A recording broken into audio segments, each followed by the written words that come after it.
Hey Ren, how are you? Thanks I'm for great. being here. Thanks so much, Hugo. This is a blast. Are you kidding? I'm glad that you're with me and Destino. I've been wanting to have you with us for a while, so I'm glad it finally happened. Would you be able to start with your name and what you do? Yeah, my name is Ren Bell, and I'm a television director. Hey, before we get started, I actually have some rapid fire questions just to warm us up. Okay, Get okay. going with that. So I really want to know which TV character that you right away at an early age identified with. Okay, well, the first one would probably be Dan Fielding, played by John Larroquette Oh, in no Night Court, way. actually. And then secondly would be probably Niles Crane from Frasier. Oh, I love that you said those. Those are my favorite ones too. Hey, if I was to be able to give you an unlimited budget, what type of TV show would you want to create? I would make a sitcom. I would make a multicam sitcom. I Can would you say believe? Yeah. I would be able to save you most of your money, and we'd have a great time. Yeah. Lastly, if you could interview anybody in entertainment, who would that be, and why? Wow, that's a huge question. I would say probably it would be Harrison Ford. I would want to Okay. interview because over his very long career, he's been able to stay really true to sort of the original recipe that made him a star to begin with. So I'd be Hmm. very curious about what he's had to do to sort of fight to keep that, or when he evolves past a certain character type, he still is able to hold on to some of the ingredients. And I think that's something that a lot of actors could really, that's some information actors could really use. Yeah, Because the industry is always sort of quietly trying to retire you, no matter what. You get pigeonholed. That's just sort of the way it goes. But some folks have really been able to fight against that. I'd be curious for him, especially. Yeah. that's a great one, and I always love seeing him on the lot too. Yeah, for sure. Yeah, exactly. Yeah, iconic.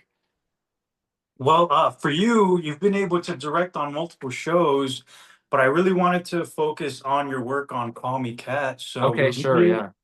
can you tell me a little bit about some of your proudest moments on that show? Wow, Call Me Cal was such a family. There's so many things. What I would start with, I would frame it by saying that Call Me Cal was the first multicam back during COVID. So the show came together much earlier than that, and then was postponed, I believe, because of COVID. And then eventually we were able to get back in there. But when we got in, I mean, we were wearing two masks, plus shields, plus gloves, plus sort of like these medical gowns. And so we really had to fight to make a family at the very beginning. And I think that really forged us, kind of in a really hot oven because the work was there. I mean, we were working through all of these restrictions. We were 6 feet apart, and there was also some great opportunity there because early on we had some directors who were a little bit nervous to go in and give notes, and they would send me instead as a dialogue coach. They would send me in there, and so I was able to take advantage of that opportunity in terms of getting very comfortable with presenting, these huge stars with major line changes, or even to say, "Hey, that take didn't work so well," and that's how I would frame it: is that we started out in this pandemic and we just became this amazing family. And but proudest moments, oh my gosh, I mean, there's so many of them. I would say there's also tragic moments there too. My very first episode that I directed was Leslie Jordan's last episode. So he passed away the week after. I would say that that would be the proudest moment because I actually celebrated my 40th birthday the week that we were shooting that show, and Leslie got to have his very first and only on-screen kiss. And it was this romantic episode for his character Phil, and it was very special that I got to be the one to sit in the chair and really just watch him do it. And I do remember, I would say this is my proudest moment. I would say that we did the scene, and I said, I don't have any notes on the performance of the kiss. I said, but let's go really slow when we perform it in front of the producers. And Leslie said, "Oh, they're just going to tell us to speed it up." And I said, "Well, let them tell us to speed it up." I said, "Because what we'll find when we go slow will still be there when they give us that note." And that's precisely what happened. It was the most beautiful performance. It was very real and very lived in and very special for Leslie. And the night before he passed, I actually texted him because I'd seen a little rough cut of it. And I said, Leslie, the kiss looks beautiful, and he wrote, "Thank you, my fearless leader." And then he was gone. So I would say that that was my proudest moment on that show for sure, was being able to be there for him in that moment and let him know that we got it before he left the earth. So yeah. It's great to hear. I know it's all those behind the scenes details that always like get me so invested. And it's stuff that us as viewers we don't get to live, but I'm Yeah. so glad that you get to tell us a little bit about that. So just staying on this episode, would you be able to take me for you as a director? What is it like? Because I know you guys start with day zero and Yeah. all the way down to day five. So how do you prepare for an episode like this? Well, because it was my very first episode and I was already on staff for the show, it's a little bit of a cheat because I'm on set every day anyway. So I'm able to look at the script and see what sets are being used and kind of really see in advance kind of what my problems are going to be if there are any. And so I know exactly how exhausted the crew is going to be, and I'm able to sort of mitigate what I'm asking of folks in certain places because I know that we're all recovering from whatever. So it's a little bit of a cheat if you work on the show because, but at the same time, you still have to, in a sense, do your job. Even if you're not doing your job, you're still, that's still my department, my little dialogue coaching department. So my eyes are still on that while I'm doing the other. But that's basically it. As in terms of preparation, that was a Thanksgiving episode, so there was a big turkey drop.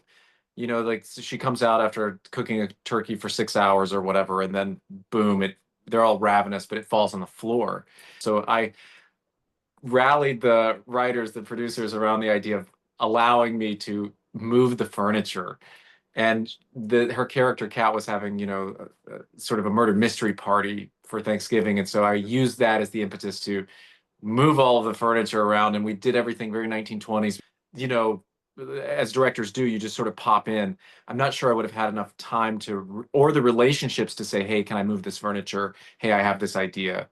Especially as a newer director, you have to tread that very carefully. But I had an in because I worked there, so. And who are the other departments that you collaborate the most outside of the showrunners? Who else do you talk to? Well, on Call Me Cat, I would always go to props first because some of my closest friends were in props, but also Call Me Cat and Night Court are props heavy shows actually. Yeah, but I mean props first for sure, costumes, lighting because if I'm moving all this furniture, it's going to change a lot, and that's true when we get into Night Court. I would say lighting and camera. You have to collaborate with everybody, but you want to be able to look at the script and sort of see how it's going to cut together. So even though you're just looking at the words on the page, in your mind's eye your hope is that you can see a final image, even a glimpse of it. If you close your eyes, maybe you can see, oh, okay, this is gonna be a two shot by the fridge. It may not end up being that when it plays on the air, right? The network will make their choices and the producers will make their choices, but you have to have a very strong vision and know where you want to end up so that when you do have these conversations with these departments, they can meet you halfway and they can say, oh, well, if you're going to end up over there, I need to adjust some lights, or oh, if they're going to play this close to the fridge, maybe I don't want her. The fridge is blue, so maybe I don't want her in that blue blouse. That might not pop as much as maybe I'll put her in red or something like that. So it helps to have a lot of friends in the departments because everyone's really looking out for each other. Especially at a multicam sitcom, it's a family. You're there every day, every week, making God knows how many episodes. If you're lucky, you're making 18 at this point, but in the old days, 24, 26 episodes. So you really want to have a really tight relationship with all of the departments. Yeah, exactly. I agree with that, and especially when you do these run-throughs and there's a lot of notes, and then, or not a lot, but if you do get a note, you definitely have to team up with these people. So, how do you make those adjustments? Well, I could skip to Night Court for a second if that's okay with you. Yeah, can you tell us how I'll you tell you compare the because shows? that involved your department, so it's kind of cool. So we had an episode. It was my first episode of Night Court, and the way that came about was I got very fortunate. So I did the episode of Call Me Cat with Leslie, and when Leslie passed, we were in the middle of another episode that was directed by Mark Zandrowski. And so we took a week off to try to process what had happened to our friend, and the writers took the week to try to rewrite the script so that it was still basically the same script, but it hopefully worked without our friend Leslie in it, which is sort of an impossible ask. We all knew that going in. But Mark, because Mark is a very in-demand director, already had a gig the following week at the neighborhood. And so we lost him for that week. And so the producers and the cast asked me to come in and finish that episode. And so Mark and I, if you look at the credits, Mark and I actually directed that together. And then that one actually, it's hard to say that went well because we were just emotionally destroyed by what had happened to Leslie. But we made it through the episode, and sort of the gods and the network and the writers and producers and actors gave me this amazing opportunity to do the series finale of Call Me Kat, which was this huge opportunity for me, and that got me a job over at Night Court. Okay, so now we're back to Night Court, and it's my first episode of Night Court. It's got Richard Kind in it, who's, yeah, how can you not love Richard Kind? I've tried to not love Richard Kind. It doesn't work. But it was written in the script that, so basically he's a Broadway producer, and he's produced this musical called Camouflage the Musical, which is this disaster because no one can actually see the actors on stage. It's sort of the running gag. And he's in town. He's busted for some terrible thing that he did. I don't know, selling guns from Hamilton on the subway platform or something like that. And at the end of the show, he, as is written, he's supposed to explode from the couch. Like he's been there the whole time. And so we're all sort of looking at each other going, are we going to destroy this iconic couch? Because you should know that in the first couple seasons of Night Court, the couch that's in Abby Stone's office is the actual original couch that was in her father, Harry Stone's office as well. So I did not want to cut a hole in this couch, but you've worked in television long enough to know that if they write that we're going to cut a hole in it, we are going to cut a hole in the couch. So I was thinking this is also going to be a very difficult thing to do. So I went straight to art department and I said, what if we put him in a jumpsuit and we paint him to look like the couch and the bookcase that's behind him? And Pixie, who's our producer, was right there on top of it. She was like, yeah, we can do a paint suit. It'll hold the paint really well. And then art department was like, yeah, we've done this trick before. Well, so we mocked it up, we did it. And so then the goal was to sell it to the writers because that wasn't specifically what they had written. And this is where it gets a little tricky in television, where sometimes you want to sell them on an idea that you think will be more quote unquote practical than what's on the page, but still have the same kind of dynamism that is there. And so it was a hard sell, I would say, on this visual gag, because basically I had to pull a feather out of my Indiana Jones cap and be like, do you remember Last Crusade when he's taking the leap from the lion's head and he's going to step into the chasm? And then I hope I'm not ruining this almost 40-year-old movie for anybody, but anyway, there is a bridge there, and you can only see it from one angle, right? The camera sees it from one angle. So basically, I said this gag will work if we paint him to look like the couch and look like the bookcase behind him, but it's only going to work on B camera. So you can't move it, the parallax. You can't move it. It's just going to work here. And the writers thought about it, and they came back and they said, yeah, let's do it. And so we got a painter from Warner Brothers Lot to come in, and he was just in heaven because he was getting to do something that was a little closer to maybe why he got in the business in the first place.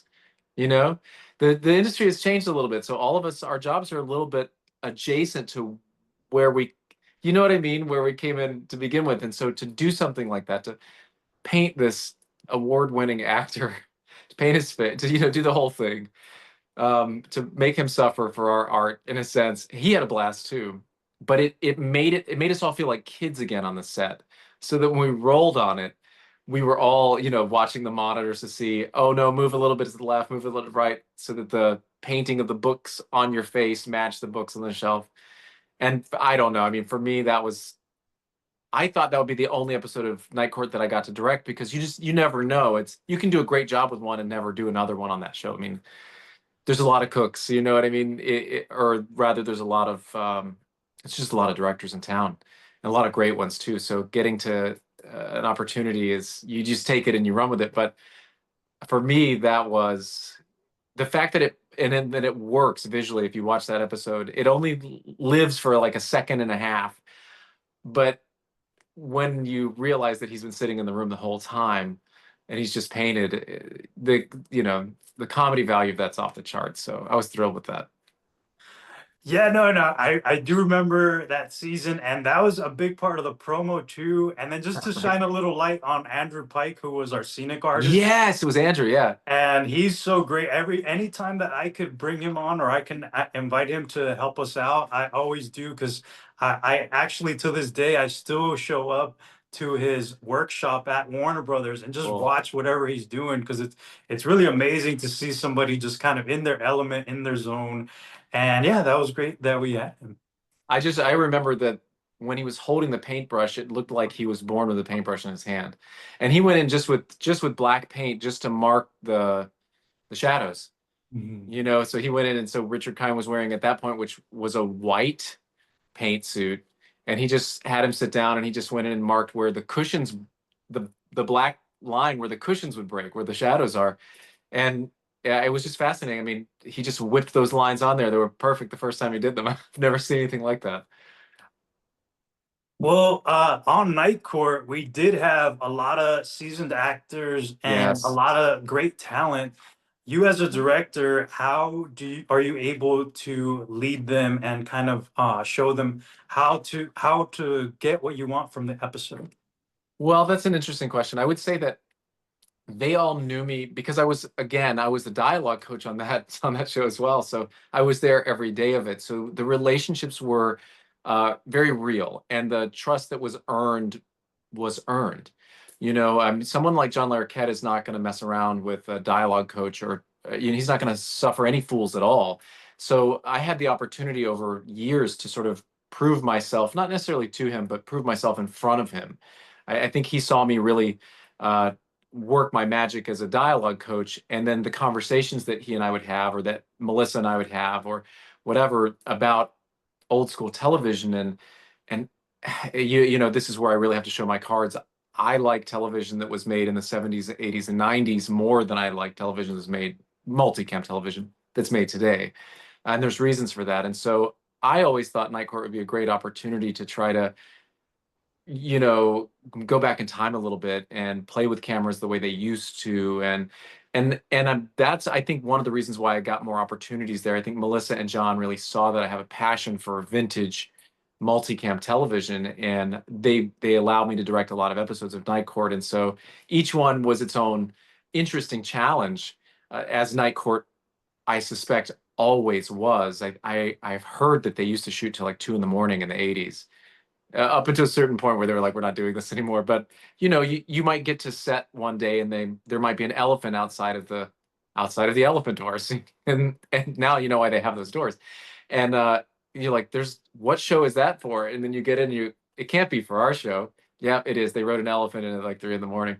So that's just part of the DNA of Night Court. So for me, the joy of directing on the show was trying to find places where we could travel back in time a little bit visually, and play with the cameras in a way that felt like it was an old school sitcom. And that was a blast for me because you have all of these, as you said, legendary actors.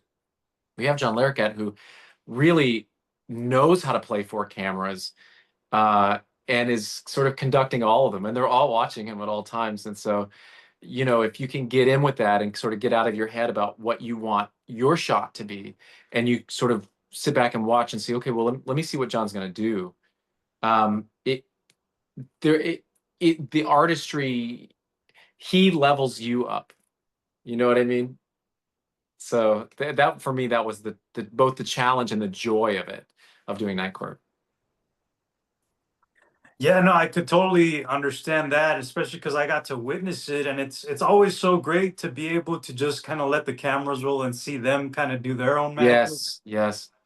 For an episode like Night Court, you do have a pre-shoot day, and then on day five, there's a live audience. How do you compare both days? What is it like for you? Well, it's interesting. I mean, the camera crew is essential. These are folks who have thousands of shows under their belt. And so, generally speaking, and Night Court was a little bit of an exception because our schedule changed as we moved along, but generally speaking, yeah, you pre-shoot on for us on Thursday. But you also might camera block a little bit of your live show if there's any time left over. And that's a really special time. So Thursdays are great because for me, Thursday is really all about for the most part, it's about lights, camera, sound. You really want to give them the opportunity to see the play as best they can, but also see it through their lens because the camera operators are going to have thoughts about the shots.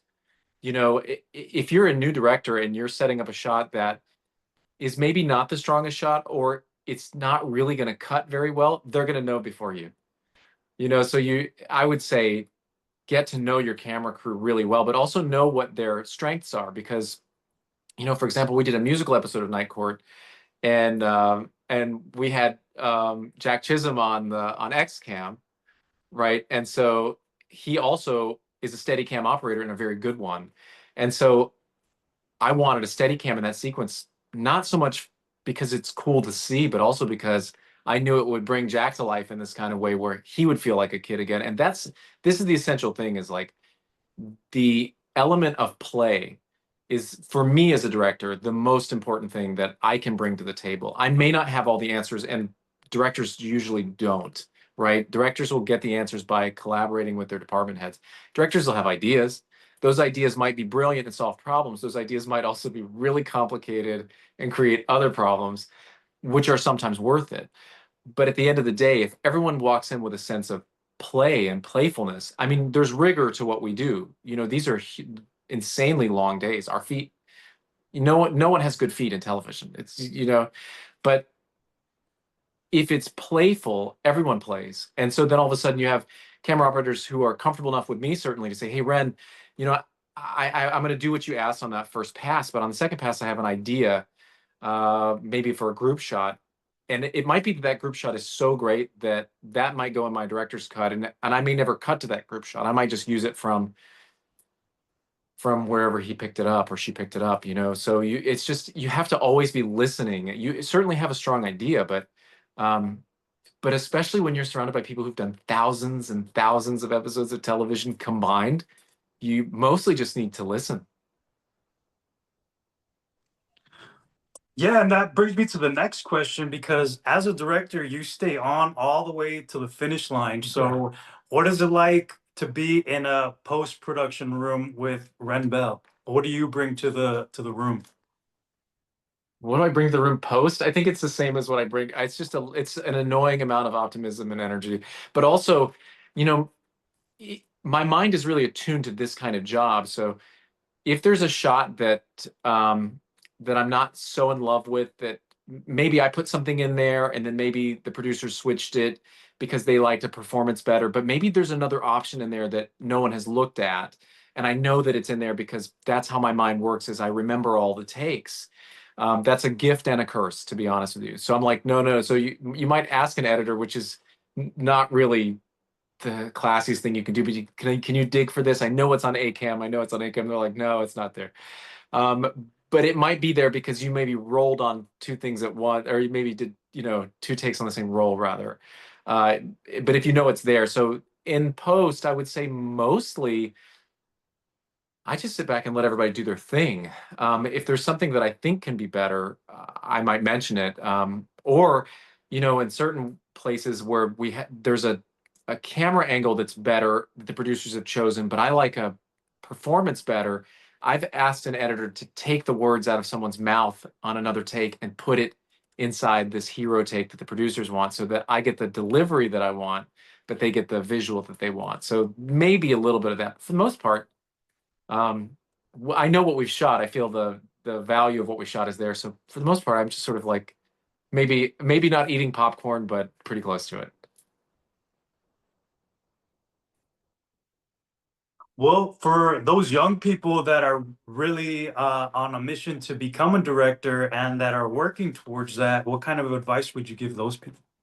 I would say don't ask permission. And I say that as a person who's always asked permission. So I think don't. I think if your heart is in the right place, and that's essential, right? If the integrity of what you're doing is there, you don't have to ask permission because what you're doing is for the benefit of the people around you and of your own artistry. So that's the number one thing. The second thing is that listen to a lot of music, watch a lot of films and television, watch more than you want to, unless you're you're crazy about it, and then just keep watching it. Play video games, actually, just in terms of narrative storytelling. Read as many books as you can. Just be as poetry, anything to be as well read as you can be. Learn every name of every tree on your street. So that way when the greens person comes in and you can be like, you know what, I don't really want an areca palm here. I'd like a cast iron plant. And then all of a sudden as a director, you actually have more effect the more you know. Learn everything's name. Read a lot of, I would say, all of it. Shakespeare, because it's a 5 act situation. I would read Chekhov because it's a 4 act situation. I'd read Neil Simon because it's 3 acts and they have to be dynamic in order to keep the audience alive. There's a lot of preparation, life experience. That way, when you get to the set, you can just let all that go and just be easy and free. And whatever your natural brilliance is will come to the top because you're not going to be scrambling to think of anything. You've spent X number of years or whatever time, even in your spare time. I mean, before I directed Night Court, I mean, I watched, even while we were making Night Court, I watched the original Night Court pretty much every night.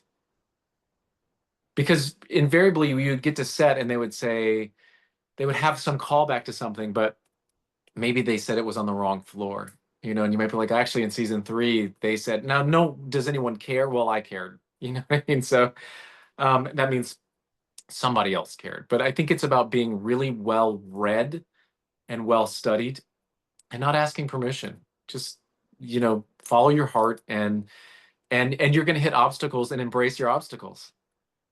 You know what I mean? It's like you learn to hug a cactus is I say learn how to eat concrete, learn how to dig under a wall, learn, those kinds of things. It's perseverance more than anything else. But if your heart is true, if it's what you're meant to do, you're a storyteller and you want to direct, just do it.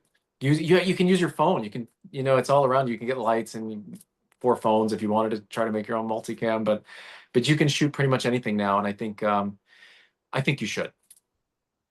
Yeah, and then can you touch on the importance of all your support around you as a director? Look, I mean, so backing up to what I said, you're well read, you've done all your things, you're leading with your heart, you're not asking for permission, you're going in, and you're free and easy. Everything else is about collaboration. Whether it's when you do your production meeting is basically that's where you should be asking your questions for the most part. It depends on what the schedule of the show is, but oftentimes sometimes you'll do your production meeting before your table read. And in that situation, that's where you want to ask all of your questions. Well, it says, a store filled with firecrackers goes off. Well, we're shooting this indoors. So you're going to ask visual effects. You're going to say, well, how do you imagine this is going to go? You might have an idea of how the shot would play. If it's a whole store going up in fireworks, for example, it'd be interesting to see that in a master so you could see all of that, but you might have to start closer up and see one firework. So if you have a shot list, if you know how it's going to play, you're instantly in collaboration mode. But I would always ask, especially, considering that all of these departments work on these shows week after week, and as a director, you're just a guest there. I would ask them how they visualize that. How do they think that could play? And then I would say bend your direction towards that unless you have a very, very specific idea of how it can play.